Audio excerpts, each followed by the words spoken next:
All right. Welcome, Yeah. everybody, to Dialogues at Dusk. Starting for real this time, we are joined with the budding and blossoming indie games designer and publisher, Jamie. Jamie, how are you doing today? I'm doing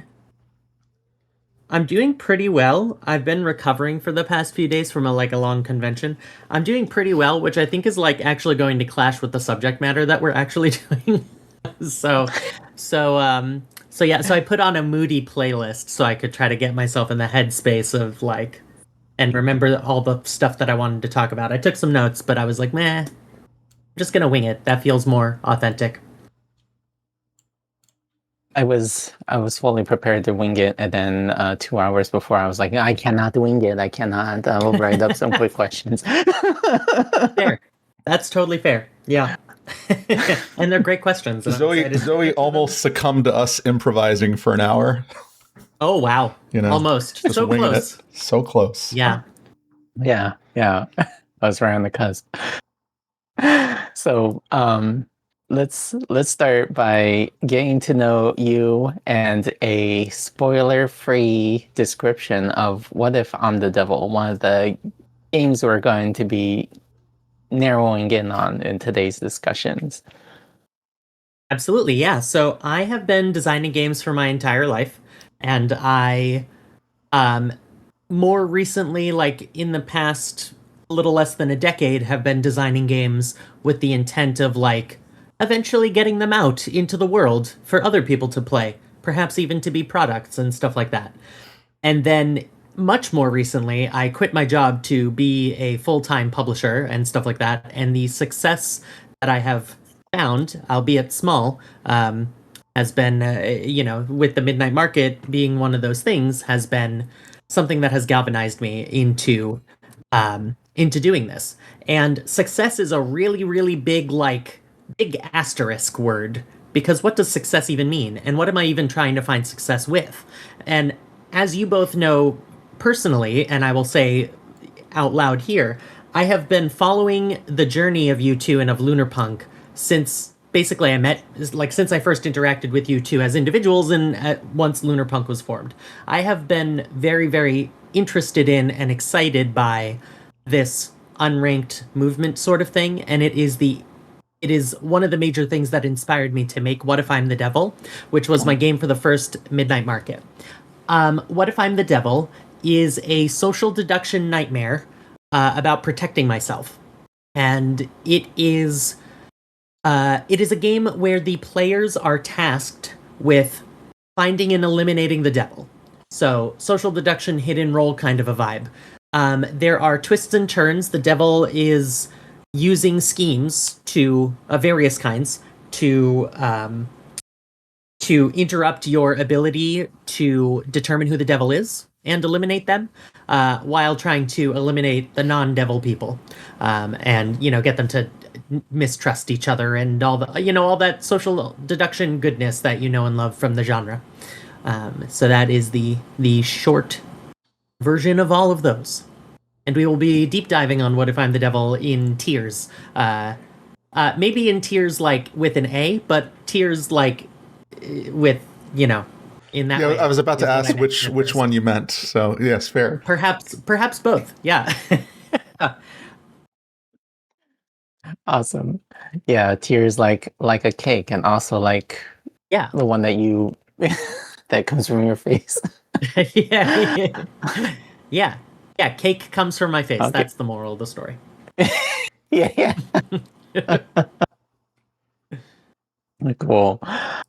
Yeah, we are going to be talking about the game in more detail later. So we're going to try to set up adequate spoiler warnings, and for the VOD people, the VODners, I'm going to put something on screen to let people know when we're going to be Make a spoiling cool little What graphic. If I'm the Devil. Yeah, Yeah. I'm going to invest all You the can use time my that I face. have the entire day to make yeah. I'll use that. Yeah. And just And put big and block also letters. Spoilers. Yeah. yeah. And also for spoilers for a couple other games that we might be talking about today as well. Um So, you wanted to, for today, you specifically wanted to talk a bit about how we like modeling mental health through the medium of board games specifically. Yeah. So, why don't you tell us a bit about your experience doing this with What If I'm the Devil? Yeah, so something that has always intrigued me. So, a quick fun fact, a little Jamie lore. I'm very delicate.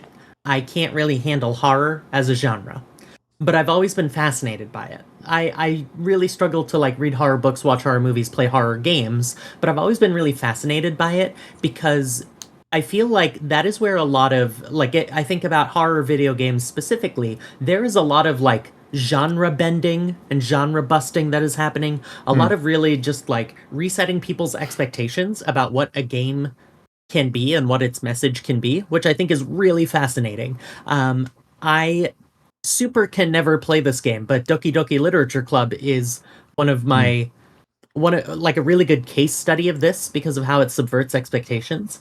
And I have been fascinated by the game Train ever since I first heard of it. And how that really just like totally just breaks all the conventions of what a game can be. Up until hearing about Train, I was one of the many who talked about what is the main purpose of a board game? It's to have fun. And now I'm like, and I don't know if that's true anymore. It's like feel what was the thing I used to say that I was parroting from other people? Feel clever and powerful. That's the goal. Games should help you feel clever and powerful. Strategy games especially. And then I was in a conversation, I believe it was with Joe Kell. We were in a Discord chat with a couple of other people, and Joe mentioned something like, actually, what if the goal is just to feel? And that has really stuck with me. That has stuck with me, and that was really cool to just sort of begin to be free to think about that context for games. And I love thinking about it in the context of board games because I feel like in board games it's way less explored territory. Like Train touched on it. This War of Mine, which I believe is like a board game version. Like it was a video game first, and then they made it into a board game, if I remember correctly. But the thing that is really fascinating to me in a board game sense is how the different mediums require a different approach. And how visceral it can be when you have the thing in your hand. It's not just on your screen. It's as soon as you said screen, you lit up. So it's like it's not just on your screen. Oh! That was so strange. I said third screen, and like the Tamper Monkey tab in Chrome like popped up. That was why I didn't plan it. I promise I didn't plan that. But sure. The universe smiled upon us this day. Yeah. But yeah, I think something that has fascinated me is the visceral part of like having it tactile in your hands and experiencing it almost like with your full body. That's in quotes. That's like you're not smelling. Oh, I guess you could smell a board game, but like I'm not doing scratch and sniff stuff with my board games. But it's just like it feels more immersive in a way. And in a weird sense, it's like, but also there's this sort of you have a lot more direct control and agency over how you experience the game. With a board game, it's very easy to implement house rules or like, Clank is one of my favorite games of all time. And there's a card that I just leave out because I don't think it's fun. And like, you can do stuff like that with board games, but you can't really do that with video games without modifying the code or downloading mods or something. Right. And so I feel like there is still with all the exploration that is happening in video games, there's still that divide of like you are still experiencing it on a screen, and it's a little bit removed from you. But with board games, you are immersed in it, and that has fascinated me. And so, What If I'm the Devil started as a how do I explain it with no spoilers? Can I start dipping into spoilers a little bit? Maybe now the time. Spoilers for those watching. Spoilers are coming. Spoilers. It's the first level. It's the first layer. So I started designing What If I'm the Devil as a way. So I didn't have a therapist at the time. I was between therapists, like how some people are between jobs. I borrowed that terminology. So I was between therapists. and I was struggling a lot with some mental health stuff, and I needed a way to get it out of my brain, basically. And I tried journaling and doodling and stuff like that. But I have been so immersed in the game design world that is like, that's like where my brain and heart are at all times. And so What If I'm the Devil started as me just trying to like get this out of my brain, and it was loosely connected with some mechanics and stuff like that. And it was basically like almost a cry for help. It wasn't intended to be a physical game at all. It was something that I was setting up, pretending it was a physical game, but I was setting up like a screen top mod for it, presenting it as if it were going to be a physical game, but I was only inviting my friends to play it as a way to like get them to see me and see more of me.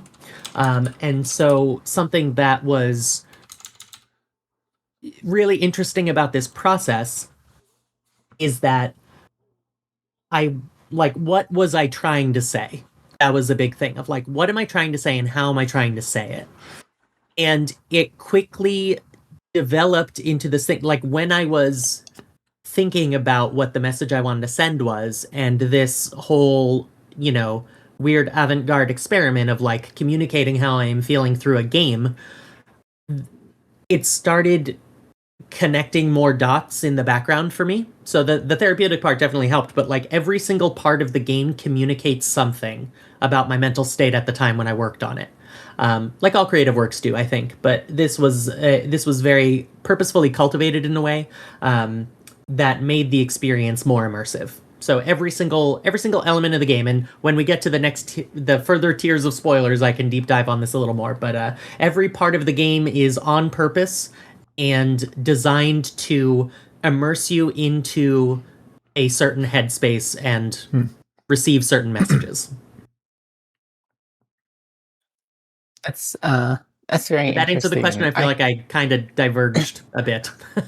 Oh no, yeah, yeah, I feel like you definitely answered the question. I think that's very interesting that that for you part of it was like the designing was the therapeutic process for you for dealing with this issue. I've also had a similar experience where like I've had like things that were like sitting in my brain giving me nightmares every night until I like designed something to get it out of my head. And so I've also had some like it's sort of like sometimes they tell you that journaling your thoughts that like help you like navigate like difficult situations or turmoil in your mind. Like this is like a journaling on another level, journaling via game design. Yeah. And a question that I wanted to pose back to you and also answer myself is like something that I felt when I was working on What If I'm the Devil is like something that I felt help me is like, so there are cards in What If I'm the Devil that reflect specific moods or mental states or illnesses or things like that. So, how do I make a card where it is just a single card and it is, talking about depression, like how do I model depression in game mechanics? And I was depressed at the time, and just the idea of like, okay, thinking about it logically, what are the game mechanics of depression? What are the game mechanics of being traumatized, of feeling like you're being selfish or too needy or things like that? Like, just thinking about it through that lens helped me feel like I was bigger than it rather than it was bigger than me. Is that something that you felt when you worked on your own games that had this underpinning? Oh, yeah, for sure. Yeah, I've definitely felt like I often feel like that for most of my games where like the design feels like it's bigger than me.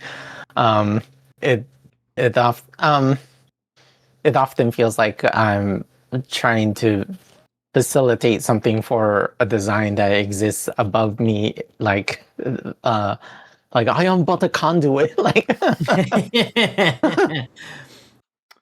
so So I don't know, but it does kind of feel like that where I find like I don't know, maybe this is veering too far off topic, but like I find that like for example, when I worked on Conviction, which is kind of in this similar vein of me like designing a game to process like my feelings on relationships and a situation that like a lot of people told me was like abusive, but I wasn't convinced was abusive. And even still looking back, I'm not 100% sure if like what either aspect of that relationship was abusive. But like a lot of that when I was working on that, I felt like I need to do a lot of research and stuff on the topic because like I think the initial way I wanted to approach that game was one where one person had like all the power and the other person did not. And so it was like an asymmetric kind of game where like where you had to navigate that kind of situation. But like as I like did more research, I was like, well, I think it's starting to make more sense to me that this should be a game where it's symmetrical and maybe it's aesthetically asymmetrical, but like there are going to be things that some people do that like in a vacuum this particular action might be construed as a negative thing, but it's not necessarily indicative of like abuse and how it's like more like once you have like all these behaviors in aggregate that you start to paint a picture of somebody that you might paint as like abusive, but in the end it's all these like little interactions and it's more of the story that we decide to project onto that and or that we derive from that. And yeah, and I definitely feel like I've veered off. Yeah. Well, I mean, I think that this I don't think you veered too far because I think that like one of the things that fascinates me about horror, so like there's a bunch of different like subgenres of horror and jump scares and gore. I'm just like I can't stand this, but it's the ones that are really fascinating to me are where you are like the horror comes from filling in the blanks, and I feel like when you present cases like that of the like filling in the blanks and like you have whatever artistic basis for it that you have, but you can't control how people are going to interpret it. But all you can do is sort of try to guide them towards the interpretations that you want. And I think that is interesting. And that was something that I was feeling with the cards that I was designing that I was mentioning with What If I'm the Devil, where it's like, I could have gone more explicit with some of them, but I wanted people to feel like they were leading themselves to the message because I feel like that makes it more powerful. Yeah. Definitely. Yeah. There's a particular card that I think highlights this a lot. So next tier of spoilers. Spoilers.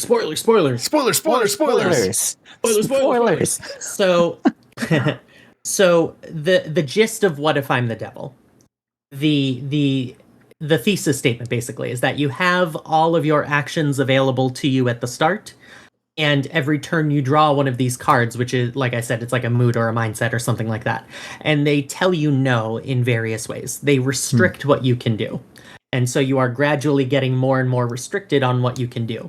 And each one of these things is meant to signify, there's something that I forgot to mention in my first answer about like the how I came to be inspired to make What If I'm the Devil. There was another big thing that I was inspired by. It is a game called Compulsed that a friend of mine is designing.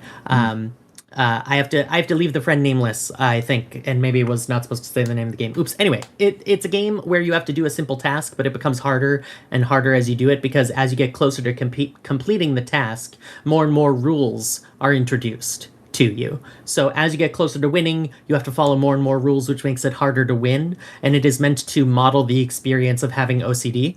And I also interpreted from it like the experience of being autistic in a world that is not built for it, essentially, because no part of it is, essentially.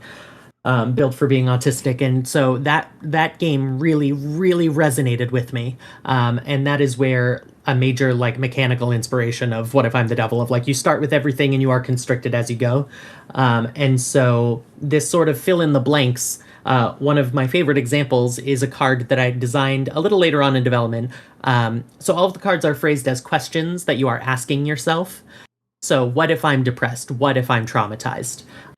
Similar to the phrasing of the title, What If I'm the Devil? And so the card in question is called What If I'm Not Okay?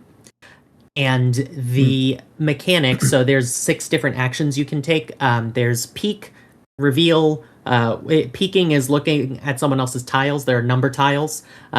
Peeking is looking at someone else's number tiles. Reveal is revealing tiles publicly. What else is there? You can trade tiles, you can move tiles, you can give a protection token, or you can eliminate. And eliminating is how you start getting rid of players to try to, like, you're trying to eliminate the devil. So What If I'm Not Okay says you can only target yourself with a reveal action, and your reveal is actually eliminate. And so the intent here is, there's some connecting the dots of like, okay, what does this mean exactly? But every single part of that is intentional, of like, okay, if I reveal that I am not okay, it means that I am like too weak to, survive the mindset kind of a thing. And there's some other interpretations that are on purpose there, but like that's the sort of thing of, I think there's power in a certain amount of being vague and like having someone else connect the dots. Yeah, for sure. Like, there's a lot of heavy subjects that we sometimes delve into with these kinds of games. And something I probably should have asked earlier is about specifically how we write content warnings for these kinds of games. Content warning, belated content. Yeah. That's a graphic that you can add into the. Yeah. There we go. You can use that too for the content warning. Content warnings. I feel like the "I am not okay" card is kind of subtle when we're describing it mechanically. That I'm not super worried about people who are observing it live, but I think I could throw in some visual warnings. But on the topic of content warnings, like making a content warning for a game that has like kind of spoilerly potential content in it, it could be like a real challenge. So like how was that something you approached with What If I'm the Devil? I know that we had like a lot of behind the scenes sort of conversations about it when we were getting it ready for Midnight Market. Yeah, and that was something that I definitely needed help with, and Matthew helped me a lot with wording that content warning. When I was doing it on my own, I was trying to figure that out, and I oscillated between very vague and very specific and somewhere in between and stuff like that. When I was first writing the content warning, I actually took inspiration from a web novel that I love called Worm. Which is by an author who goes by Wildbow. You can read the whole thing online. It's super long. It's really cool. And so in the intro page, it's like, hey, you're gonna start here. It's about this, and then there's a little dialogue section or a content warning section in there. And the author's like, I'm gonna level with you. It's gonna be easier to say what's not in this book. Pretty much everything is in the book. If you're triggered by anything major, you probably want to give this a pass. And I thought that was a really interesting way to kind of cover all the bases without revealing any of the stuff. Because if you start digging into it, it's like, okay, I'm just waiting for that shoe to drop of like, there was the content warning of like one of the MCs has an eating disorder, and so it's like I'm just waiting for that to show up, and I'm anxious about it the whole time, and it can sort of undermine the message of the media. And so that was something that Matthew and I talked a lot about. And so I tried there's no child abuse, sexual assault, or eating disorders, but if it's not that, it's probably in here. And then if you have specific questions, just ask me. And then I received a bunch of questions over the tests that I did, and I was like, oh, I guess I maybe need to be more explicit, but I'm not exactly sure how.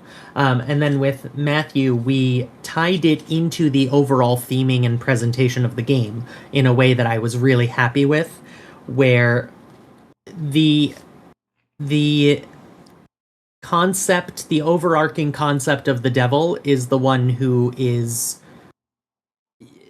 presenting the disturbing content on purpose to try to throw you off from finding the devil. And so we linked it to that, and we ended up going with, like, I had to workshop it with a whole bunch of other people, and eventually what I went with is, this game has content that is likely to disturb you. Here are some examples of things you will see. If you have more specific questions, you can direct them here. And I feel like that was a good way to talk about the major ones. So, like, anxiety, self-harm, stuff like that, without spoiling the underlying things that I didn't want to spoil, which will be spoiled in this episode later. Yeah, we're layers, tiers. Tears, yes, the tears. It's a really and maybe the tears. It's a really interesting challenge. I've been thinking about this a lot lately. There's so many worlds. Earlier on, you were talking about like kind of this vagueness, and I actually find that like deeper subjects are often vague, even unintentionally, right? In the sense that like we all live in our own mind bubble, and so our interpretation of everything is so drastically different from one another, even when there's overlap. And even nuanced changes can lead to significant differences in perspective. When I play testing a game I've been working on recently called Feeble Beetle, I've seen such a wide range of responses and thoughts and feelings that it's like, when you're trying to break all that down, I think you hit the nail on the head earlier. You don't want to lead someone into expecting this very specific thing to happen the entire time, and then they're like, "Oh, well, that wasn't so bad," or "That was really much worse," or something like that, right? Because it clogs up all their time and focus and perspective from all these other larger ideas you're hoping that they can get into with the game. It's a really interesting challenge. And then there's another angle to this, which is, and Jamie, I'm curious if you've experienced this, where some folks who resonate with the subject matter strangely or interestingly find it cathartic in some ways, right? And so, for those folks who have some sort of resonance with the material, maybe like, I don't want them to miss that opportunity, but it's, who knows if they're going to have that opportunity even playing, even with those warnings. So it's a really delicate dance we do here for these types of games. Absolutely. And with What If I'm the Devil, I had a really interesting like offshoot of that, where a number of people who played gave me this feedback of, it's like there are a lot of different types of cards and each card is unique and highlighting a specific like mental health issue or mood or state. And something that I was trying to do was, communicate how these all look to me and like what is going on in my brain and heart when these things are, being, sort of taking over the forefront of my thought process. But another thing I wanted to do was to make each individual thing almost like an accessible knowledge. Right. And I got a lot of feedback, and this is one of this is basically the thing that made me think about actually presenting this game in a physical form and like trying to get people to actually like spread it to people, is hearing about how much it helped to be able to experience these things that they don't themselves experience normally. So it's like someone who is not necessarily depressed having the card about being depressed, and now they are seeing in a mechanical sense what it is like to be depressed in this game, right? Like through the game, and how that could help them dialogue with people that they know that are depressed and things like that, be more sympathetic and stuff like that. So I definitely agree that it can be really tough to, because it's like I am someone who, like I said at the beginning, I'm very delicate, but that doesn't mean that I have to dodge every single mention of all of these subjects, because sometimes they can be cathartic and it's a matter of how it's presented. Right. And so I was struggling with not only capturing that, but also capturing the opposite of like, one of my favorite playtesters of all time, Zach Morris, played What If I'm the Devil. The second time that they played What If I'm the Devil, they were talking about how they really appreciated how they, it's like some of these things they struggle with and they felt seen in that, and some of these things they don't struggle with, and now they have more um, compassion for other people who are struggling with that. And I think that both sides of that are really, really important. And I think that that's another thing that horror games can really do well. I'm mentioning horror video games here, but back to board games, like the mental health focused board games, these sort of weird avant-garde mental health focused games that we're talking about can really do well of like get people into experiencing things that they don't otherwise in order to have more compassion. Right. It reminds me of Heading Forward, which I haven't played yet, but I've really, really wanted to. Like, I have not had, brain trauma in the same way that John Du Bois has. I hope I'm pronouncing his name right. But I have been really, really fascinated by that game since I first heard about it. And at the next Holland Spiel sale, I'm going to get it because I think it's going to be a really interesting experience, having not had that direct lived experience. Yeah, I have that one on my shelf. I'm planning on going through all of my single player games someday. Oh, cool. Very cool. It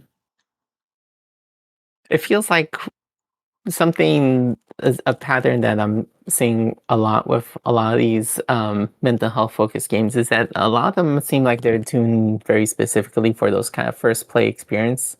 Like we've been talking a lot about spoilers, and and that's like a thing that's common with like at least three of the games that we were thinking about, like in terms of this topic. So, do you think that there's something? What are you seeing the same pattern I am, and do you think there's like a reason for that? Yeah, I think that part of the power of the message is in its first, like in the surprise of what it is. So I think that there are a lot of like plot twist kind of moments, like how there are a lot of popular movies that are, you know, treated as being such powerful experiences and, great examples of the medium because of major plot twists that happen that sort of recontextualize everything and things like that. And I feel like it can be more difficult to try to sustain that over multiple plays. One of the next I'm actually thinking about this a lot in terms of the next game that I'm thinking of in this sort of mental health sphere, which is designed to model PTSD. And so the intent is that it is a legacy game. It's like a legacy roguelite, basically. So like it is designed to fail. You are designed to fail. And as you fail, you get slightly better at getting closer to the goal. But you're not going to get to the goal on the first play. It's not possible. So you have to fail and try again and fail and try again. And so that one is interesting in terms of like how to play with the fact that these things normally, are going for the first play. I feel like the message can be weaker if it is less of a plot twist or a surprise and more baked in is what is sort of my interpretation of why there are so many lean-ins to the first play experience. Like I think about, I played Feeble Beetle recently, and I think that I would not get we played it twice in a row, and I definitely felt different the second time that I played it. I think that first time that I played it, where I really like figured out what the underlying message was of the game, that really like it hit me. It hit me hard, and knowing that going into the second game, I had a very different mindset. It wasn't, it was different. Isn't necessarily bad, but different. I think because of the vagueness of these sorts of games. I'm sort of thinking out loud. I'm figuring it out as I go.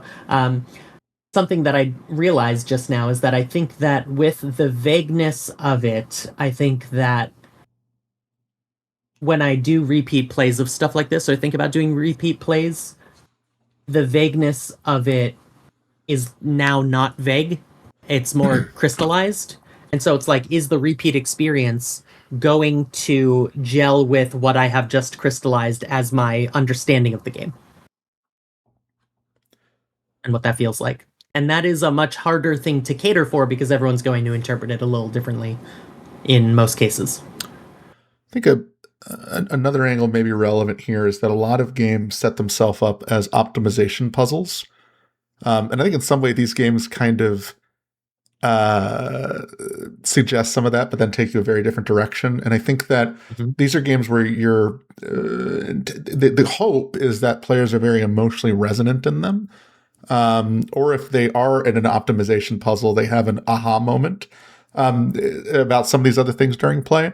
And I think that once that has kind of soaked into you and you go back to it, and you start playing it, I think there's that almost a game where you want to start optimizing what you've done, right? And so I think that the players naturally start moving away from that to a point, which is okay. Like I think Jamie said, that just it leads to a different game experience, which is very okay if that's what players want. But I think the other thing to note is that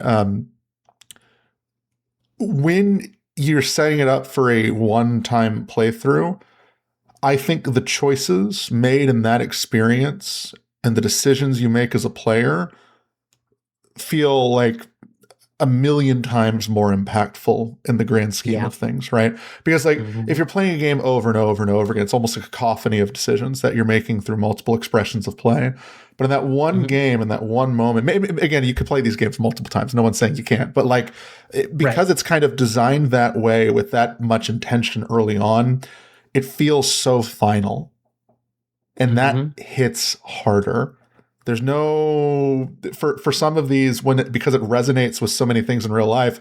There's no amazing do-over button for a lot of things in real life, right? And I think that sort of end state to that sort of experience that a lot of these to me present adds a lot of evocative feeling for some of these games. Yeah, for like some of these games, it's like I think it's like partly that it's so personal and it's about like such a like specific perspective that like that sometimes they like I think part of the experience is just like playing through it with like a kind of general like you said optimization puzzle kind of perspective, and then realizing that the puzzle of the experience is actually very different because it was actually designed with this particular perspective in mind. Spoilers for my game, OK Arrows, although to be honest, if you know who I am, the game is already spoiled. This is something I just had to like have to come to terms with. But as a dating sim game, a solo dating sim game, and like it kind of frames it so it's like an optimization puzzle of trying to like get romance or like sex or something like that from people, but then the game reveals the scoring system is that the only thing that really matters is the platonic friends that you made along the way. And so like you could play it again knowing that optimization puzzle in the game is a lot easier, and like because it's really exactly a model of my personal experience. I don't normally like to give points out, but if the points are specific to me, literally by name, then I feel less bad about it. So I'm giving you my model of that. These are canonically accurate points. Yes. Yeah. The only ones that matter. Yeah. Yeah, and it's right. I think that one of the things that a bunch of these games do is, so we're talking about how like we can play these games more than once, but we're talking about like how they focus on the first play experience, and that is because I think going back to these like plot twist kind of things is that the idea is that you don't necessarily know that it's more of a one-time experience when you start playing, because that's part of the deceit of the game and what ties into that sort of thing.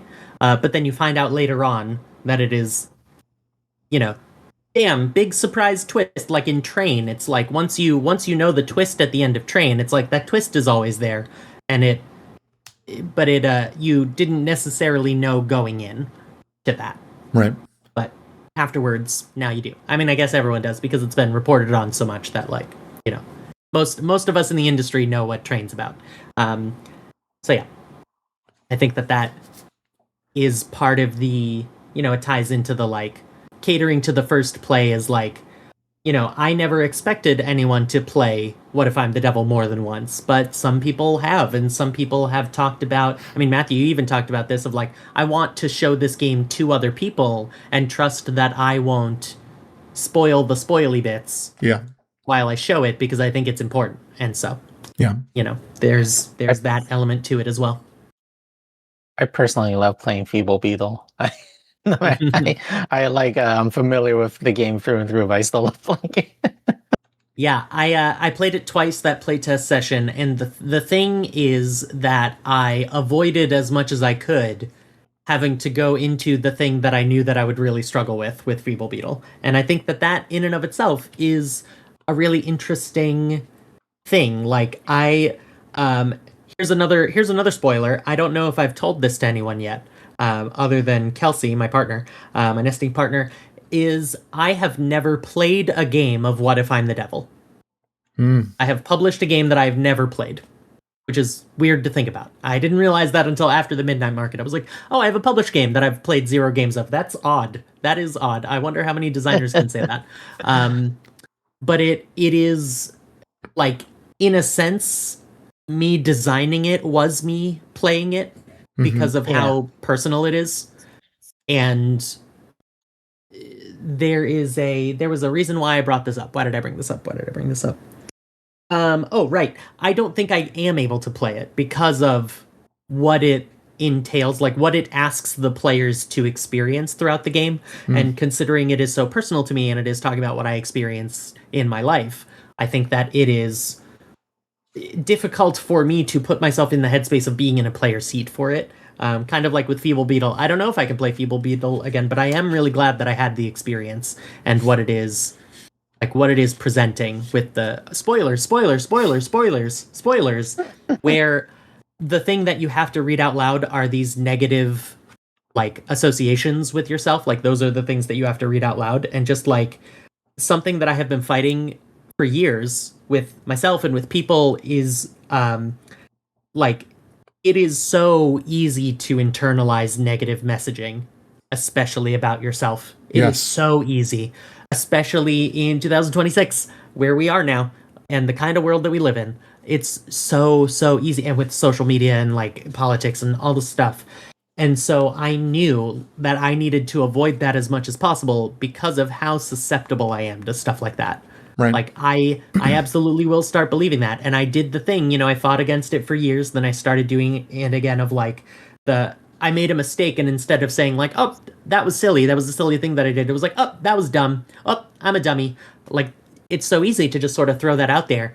And then it took a long time of, unworking that out of my brain of, like, actually, I'm the worst and I'm stupid, and that's a real thing. It's so easy to succumb to that. Yeah. You're 100% correct. One of the most human things out there. Yeah, my daughter struggles with it constantly. It's such a struggle. It's so easy to get the bad stuff to stick in your brain and to, like, just ignore the good stuff. Yeah, it is very easy. Yep. Speaking of the good stuff, speaking of stuff sticking in your brain, I think it's time for the final tier of spoilers for What If I'm the Devil. Yeah, I was just about to ask, are we ready for the final spoiler tier? We're ready for the final spoiler tier, and I'm mentioning this because I see at least one person in the audience who owns What If I'm the Devil, and I'm not sure if they've played yet, and so big spoilers, it's gonna do the whole thing. If you listen to this part, it's gonna change the whole thing. They're probably playing right now while they listen to this, and they're like, darn it! Right oh, I was almost there! I was so close there. So What If I'm the Devil? The core concept of What If I'm the Devil, and one of the big I hinted earlier in the episode about how every single element of the game ties into the experience. Every single element of the game. one of the big things with What If I'm the Devil, and one of the things that I needed Matthew's help with again in the presentation for the Midnight Market, is the store page for it. The info page for it, and the bio of the game, and the content warning, and all this other stuff. Because from the beginning, the game and I lie to you. The game is a lie. There is no devil. The devil is the concept of this self-harm, this self-perpetuating, like, I am doing things wrong, I am the bad one, like all this other stuff. This is something that I have succumbed to in a number of ways, and it has manifested in many ways: depression, anger issues, alcoholism, like all this other stuff, self-harm. And so there are public cards and there are private cards, and the public cards are things that are shown outwardly. Am I manic? Am I being greedy? Am I violent? Stuff like that. And then the inner the ones that you don't reveal are the inner thoughts, like, what if I'm not okay? What if I'm depressed? What if I'm traumatized? What if I'm selfish? All this other stuff, that, like, things that are not able to be seen. But all of them are affecting how we act. And the core concept that What If I'm the Devil presents is that you have to find and eliminate the devil. So the devil is, like, corrupting this community, and you have to find them and cut them out. But what the devil is the concept of mental health issues. People act suspicious because they have to, because they're depressed and they don't know how else to be, or something like that. And so, like, they are not the villain just because they have mental health issues. There actually is no villain. The game is the villain. And so we talked about that. One of my favorite things that we put in the page is the bit about how, like, the devil has lots of tools that will throw you off. Can you defeat the devil's twisted game before you fall apart? And the devil is the game itself, and the mental health issues. And so that was really interesting to me. And so the big reveal at the end, so basically it's like it tells you multiple things of, like, when the first devil is eliminated, or when the devil can be multiple people. The devil's anyone who sees 3 6s through reveal actions in their hand, or gets a card that says they're the devil. Neither of these things are possible because it's set up to look like there's an equal distribution of every kind of tile, but there are only 2 6s in the bag, and there's no card in the deck that says you're the devil. And so it's actually not possible for anyone to be the devil. And there's an envelope that you're supposed to open that gives you extra rules for when you are the devil, and the rules leaves you hanging on, like, when you're teaching the game. It's like a script that someone has to read, and it just, like, stops short. And it's just like, cool, you'll know the rest of the game when the devil is revealed. And then you open an envelope. And then when you open... So unanimous, like, every single time I've done the test, people have decided to open the envelope even though nothing happened. And it tells you to, like, stop, look at every tile, look at every card. Did you find the devil? And then you look at all the stuff and you see there's no devil. And then the book tells you there's no devil and talks about why I made the game. And some of the stuff about, like, these are questions I've asked myself over the years all the time. These are mental health issues that I struggled with. I wanted people to make sure that they felt seen, and like, gain empathy for each other and the issues that we're going through. And so, and then at the back of the book, there is the card that says, what if I'm the devil? And it affirms positively that you are not, to everybody at the same time. And that is something that I really wanted to end on, that message of hope. But I think that it takes experiencing the game and the hopelessness of the game, like, going through it without knowing how hopeless it is, I think is what makes that message in the envelope worthwhile and, like, powerful. And I think that is something that is... So this is where it diverges. This is where it is different from stuff like Train, because Train is just a gut punch at the end. This War of Mine also, as far as I understand it. I can't play that game, but from what I've heard. But things like Heading Forward, okay, Eros, even Feeble Beetle, I felt this. It's like you have to live through the stress and the pain in the game in order to see the sunlight at the end. And I think that all of these games have some sort of thing. And, like, even with Conviction, it's like there is a way to have an amicable end in Conviction. It is hard as heck to do by design, which I think is really interesting and cool. But it is, like, there is a way to do it. It is possible. And I think that that is one of the things that I find most interesting about mental health games like this is it's the assurance that you aren't alone and that there is a way to like get the help and community that you need. I think that is one of the most important things that we can do when we design games like this is like offer up that sort of end to it. I think you're spot on. I think there's something really so you know we just talked about What If I'm the Devil. I loved that outcome for that game. I thought it was very powerful and moving. I'm also very there's the sort of secondary spectrum. Conviction's a great example of this sort of like a player agency, player led outcome that feels non-optimal, and so players mechanically from all their games experience forever are fighting against pursuing that sort of thing. And it's really exciting when players come to these conclusions based on the game experience and that, this thing is, it never ceases to warm my cold, sad heart when I when I see those moments. But yes, it's a really great observation. We had to like when we like listed the game, I think we listed it as like a single victor game. But like featuring the game on like this series was kind of a little bit of a spoiler in itself. How would you exactly classify like a post-spoiled What If I'm the Devil? Because it doesn't feel like exactly. Yeah, I think we landed on multi-victor for the description on the page. I think, and Matthew and I talked about this. I was like, I think I even remember saying, I was like, it feel like in its heart it's victorless, but I think saying it would spoil it. So let's put multi-victor.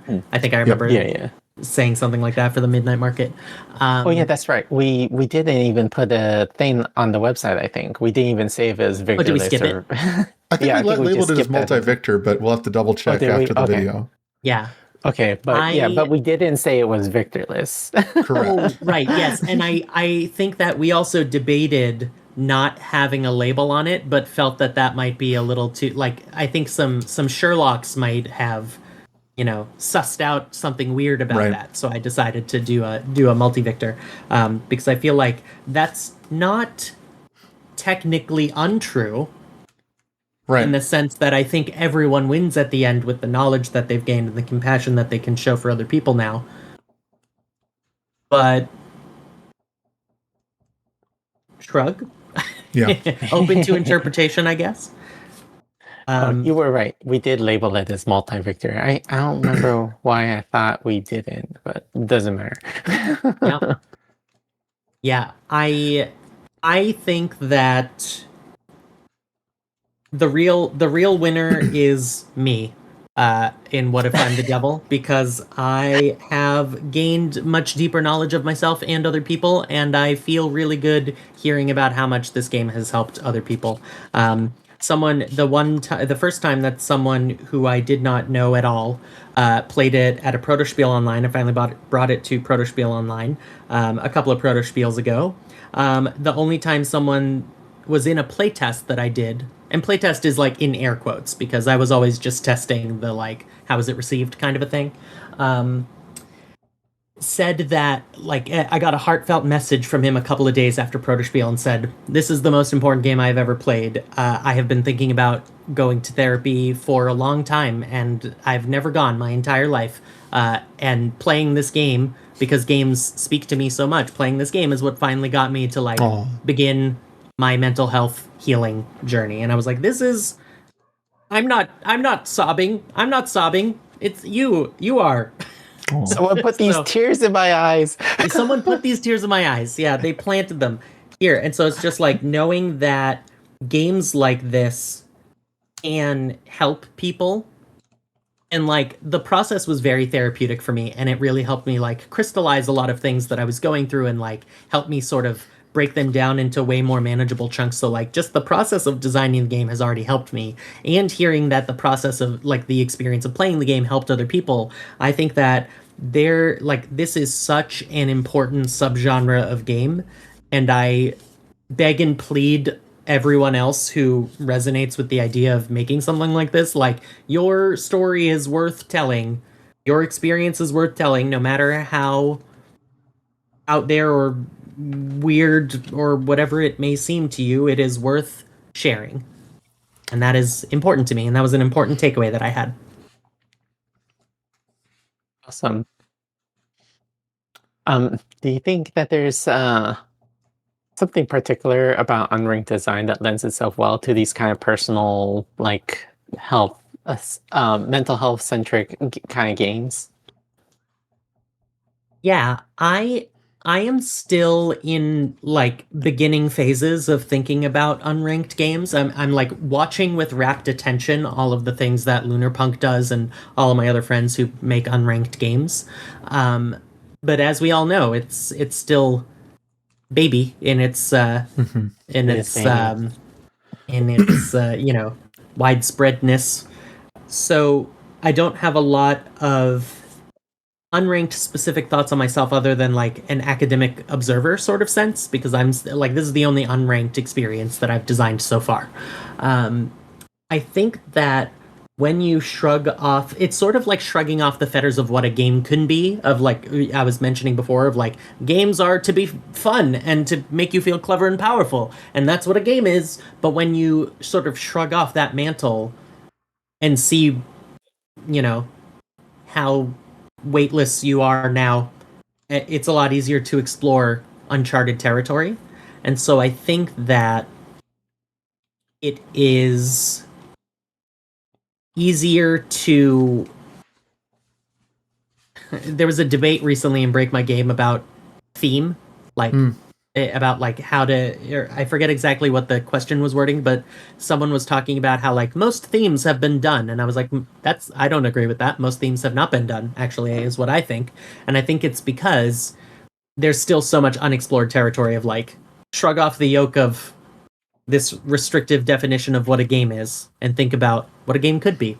And I think that I'm rambling, but the point that I'm getting at is I think that there's a lot of unexplored territory that people are now like more mainstream games are now just like starting to dip their toes into. And so I think that it's a lot easier to break more than one convention when you're already breaking a convention. Mm. Yeah, for sure. I just have trouble imagining like a. Well, no, there's actually a couple of mental health games that are like about getting the most points, but like it's But I I feel think it like draws away from unranked. the experience. Yeah, I feel like unranked games are particularly good at the evoking like vulnerability kind of Mhm. aspect of games, which is not really something you get from a lot of like ranked games. Um, Yeah. Multi-victor games in particular, I joked for a while that a lot of my games are about making the like you said that games should make you feel clever and powerful. I make games that make people feel weak and vulnerable. Like I, And honestly, I think that more of those games are needed. Mhm. something that might be a relevant piece of the puzzle here is that, um, in my experience and perspective, a lot of games with sort of a point system toward an end. Earlier we are talking about how what a great thing about these types of games, especially for first time playthrough, is when it ends, it has more impact, right? Because it's this very Mhm. finite story in a way. Um, but I think something that is missing from that, the other side of that coin, is that mental health and the sort of social implications of that and personal implications of that are a forever thing, right? Mhm. You don't win mental health exactly. You know what I mean? But yes, you Yeah. can absolutely make breakthroughs and strides, and you can have personal successes, etc.